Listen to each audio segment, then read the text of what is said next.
तुम्हारी मंजिल मकसूद वो मौत के बाद शुरू होगी।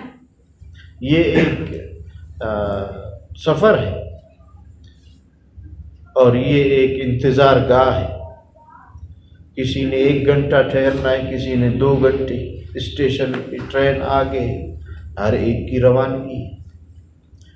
बैठ के मैं अकेले में अपने आप को ये बातें समझाऊँ, आप भी समझाएं कि हमारे दादा हमेशा के लिए नहीं आए, परदादा हमेशा के लिए नहीं आए, मैं भी नहीं रहूँगा। इस मजमे में इतने दोस्त बैठे हैं, अगर मैं खड़ा करके पूछ लूँ कि आपके परदादा की कब्र कहाँ है, वो बता नहीं सकते।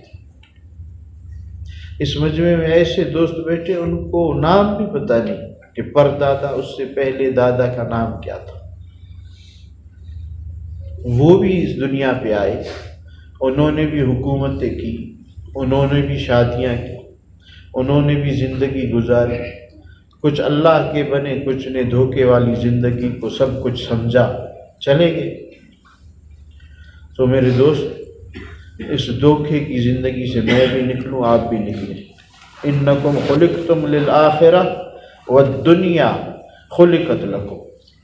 फरमाया मेरी उम्मतियों, तुम आखिरत के लिए पैदा किए गए और दुनिया तुम्हारे लिए पैदा की गई। बड़ी बेवकूफ़ी है कि जो चीज़ हमारे लिए पैदा की गई और हम उस पे मरते मिटते हैं हमारी खिदमत के लिए।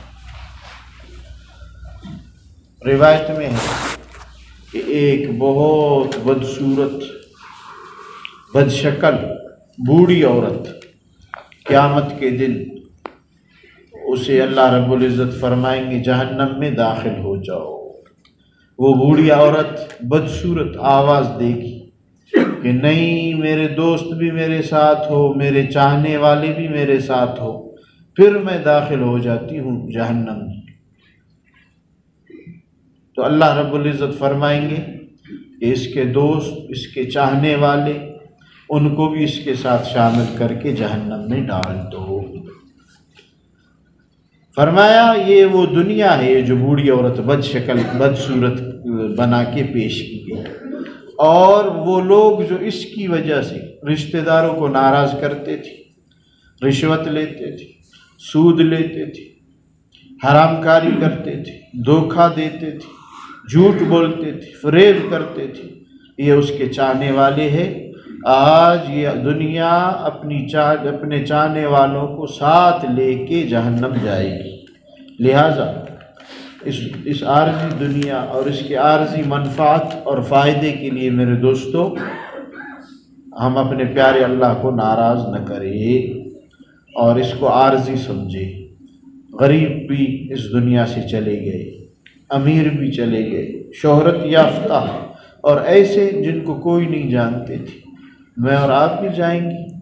तैयारी करें और तैयारी कर लें, अपना हिसाब कर ले अपने से खुद कि मैं आज के दिन अपने प्यारे अल्लाह को कितने दफ़ा नाराज़ कर चुका हूँ। अपना हिसाब ले। मुस्लिम शरीफ की रिवायत है, अद्दुनिया सिजनुल मुमिन व जन्नतुल काफिर। दुनिया मोमिन के लिए कैद खाना है और काफिर के लिए वो जन्नत है। जैसे कैद खाने में कैदी अपनी मर्जी नहीं चला सकता, मोमिन इसी तरह है इस 60 साल ज़िंदगी। फजर को दिल चाहता है सो, लेकिन अल्लाह के हुक्म के लिए खड़ा होता है, नमाज पढ़ता है। दिल चाहता है कि तिलावत न करूं, अल्लाह का हुक्म है कर लो, अपने कलाम को पढ़ लो। दिल चाहता है नवाफिल न पढ़ूं, अल्लाह के नबी ने पढ़ा है, पढ़ने पड़ेंगे। दिल चाहता है हराम कमाऊं, अल्लाह ने हुक्म दिया न कमाओ।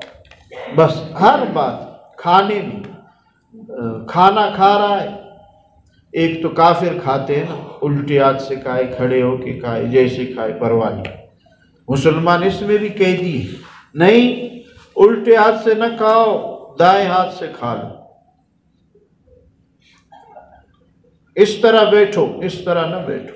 पानी पीना है जानवरों की तरह न पियो, 3 सांस में पियो, बिस्मिल्लाह पढ़ो। तुम कैदी हो और इस पे तुम्हें अजर मिलेगा, बदला मिलेगा। تو عرض میں یہ کر رہا تھا کہ دار فانی، یہ دنیا یہ اپنی طرف کھینچتی ہے، اس کا یہ خاصہ ہے دنیا کا، اس میں یہ خاصیت ہے۔ روایت میں ہے کہ دنیا وہ سرسبز و شاداب ہے اور میٹھی چیز ہے، اور انسانی فطرت ہے، سرسبزی بھی انسان کو پسند ہے اور میٹھی چیز بھی پسند ہے۔ تو فرمایا اس سے جو بچ گیا وہ کامیاب ہوا۔ حلال کمائی کے لیے اس قدم اٹھانا جائز ہے، بلکہ اس کو پسند کیا ہے شریعت نے۔ میں عرض کرتا ہوں حرام سے بچو، حرام سے بچو، ملاوٹ سے بچو، سود سے بچو۔ اتنے مال زیادہ ہے، اس کے باوجود آ کے مسئلہ پوچھتے میں بینک کے سود والی گاڑی نکال لوں، کوئی رستہ ہے؟ ایک وہ ہے جو مر رہا ہے بھوک سے، اگر وہ پوچھے پھر بھی آدمی سمجھتا ہے کہ بیچارے کی ایک بچی بھوک سے مر گئی۔ 3 کاروبار ہے بیچاروں، پھر بھی آ کے پوچھتے۔ انہوں نے ایک نگاہ رکھی ہے کہ میرے اکاؤنٹ میں اگر 70 لاکھ ہے وہ کروڑ کیسے بن جائے۔ یہ نہیں کہتے کہ آج میں نے کھا لیا اگلے دن کے لیے اللہ مالک۔ آج جتنے دنیاوی فتنے ہیں میرے دوست، اس پہ میں نے غور کیا، آپ بھی غور کریں۔ یہ سب دنیا کی محبت کی وجہ